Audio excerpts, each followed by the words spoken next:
have to talk about tails. Foxtails are one of the most popular items of gear in our community, mainly popularized by older humans on TikTok and quadrupists.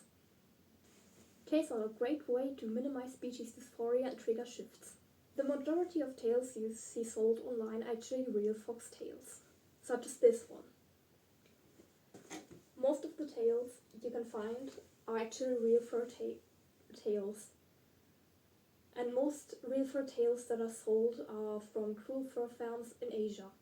Asia has a lot of cruel fur farms because they have poor animal welfare laws, which makes it legal for them to severely abuse the foxes they keep for fur farming. If you see a realistic looking tail on Amazon, it's most likely real, and most likely from a cruel fur farm. A good alternative to real fur tails are yarn tails. Yarn tails are, like the name suggests, made out of acrylic yarn, which is cut into pieces, knotted, and then brushed out. To get a yarn tail, you can either make it yourself. I'm planning to do a yarn tail tutorial, so look forward to that. Or you can commission an experienced yarn tail maker. Since yarn tails are multiple hours of work, commissioning or buying one will be really expensive. If a price is too good to be true, it probably is. Don't assume that a tail online is yarn tail instead of a real one. Faux fur tails are another alternative to real fur tails. Faux fur tails can be made by yourself, or you can commission them from a fursuit maker. Faux fur tails are also expensive, but not as expensive as yarn tails usually. They're made with a faux fur fabric.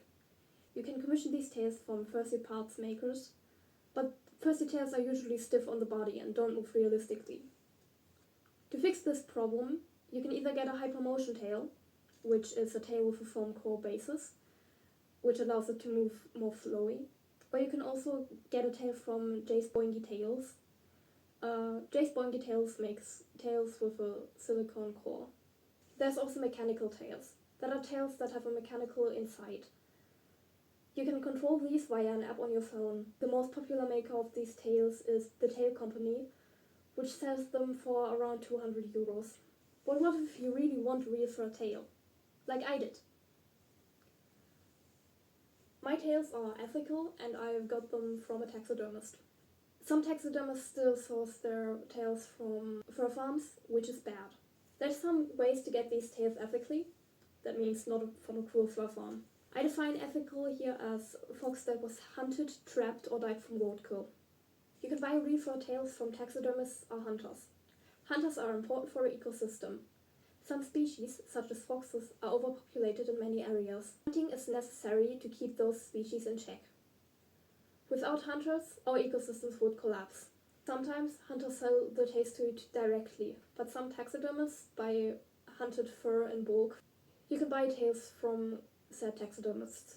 How do you tell if a tail is ethically sourced or not? Sometimes it will be in the description of the product you're buying. Some taxidermists will tell you where they source their tails from. You can usually tell that a tail is from a fur farm when they have a golden crocodile clip at the top of the tail. I don't own such tail or clips, so I have to show you. You will see a picture of it on screen right now. Some furs are dyed slightly blue to prevent them from bleaching. Often, fur farms will dye their furs blue to prevent bleaching from the sun. That dyes the tips of the fox tail slightly blue. If a tip is dyed blue, it's probably from a fur farm. Fur farms always harvest their foxes in winter. If you see a realistic tail on Amazon, Shein, Temu, or a website like that, it is always from a fur farm. Some seller red flags. A seller red flag is, for example, when the seller is from a country with poor animal welfare laws. Many countries in Asia, such as China, don't have good animal welfare laws. The tails that are sourced from there are probably from a fur farm. Also, if a seller has a huge variety of color morphs that don't exist in the wild. Morphs, such as the marble fox, are rare in the wild and don't get hunted very often. But marble foxes are pretty popular in the fur trade. If a seller has huge varieties of different colored tails, stay away from them. Finally, don't feel bad if you bought a tail from a fur farm. A lot of people make this mistake. It's important that you do not repeat that mistake and buy from a fur farm again. The foxes will thank you.